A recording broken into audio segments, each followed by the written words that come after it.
মার্কিন ও ইসরায়েলি বিমান হামলায় ইরানের সর্বোচ্চ নেতা আয়াতুল্লাহ আলী খামেনি নিহত হওয়ার পর কঠোর প্রতিশোধের হুঁশিয়ারি দিয়েছে ইরান।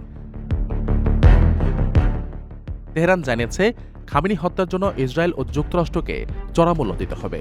একই সঙ্গে দেশটির পবিত্র জামকারার মসজিদে ওড়ানো হয়েছে একটি বিশেষ লাল পতাকা।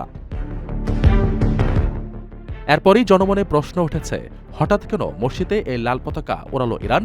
এর কি কোনো বিশেষ কারণ আছে, নাকি এটি বড় কোনো ঘটনার ইঙ্গিত? ইসলামী ঐতিহ্যে লাল পতাকা সাধারণত শহীদদের প্রতিশোধের প্রতীক হিসেবে পরিচিত। বিশেষত শিয়া মতাবলম্বীদের কাছে এটি ইমাম হুসাইন রাদিয়াল্লাহু আনহু এবং কারবালার শহীদদের স্মরণে ও প্রতিশোধের প্রতীক হিসেবে দেখা হয়।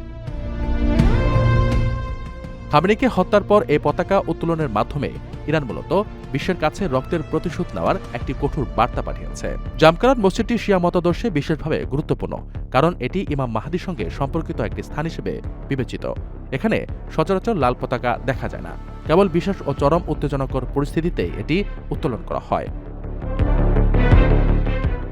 এর আগে 2020 সালের 4 জানুয়ারি যখন মার্কিন হামলায় ইরানের কুদস বাহিনীর প্রধান জেনারেল কাসেম সুলাইমানি নিহত হন, তখনও এই লাল পতাকা ওড়ানো হয়েছিল। সবশেষ গত বছরের আগস্টে হামাস নেতা ইসমাইল হানিয়া নিহতের ঘটনায়ও এ দৃশ্য দেখা গিয়েছিল।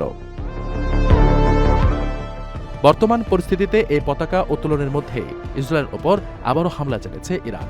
তেহরান থেকে প্রায় 100টি ড্রোন ইসরায়েলের দিকে পাঠানো হয়েছে।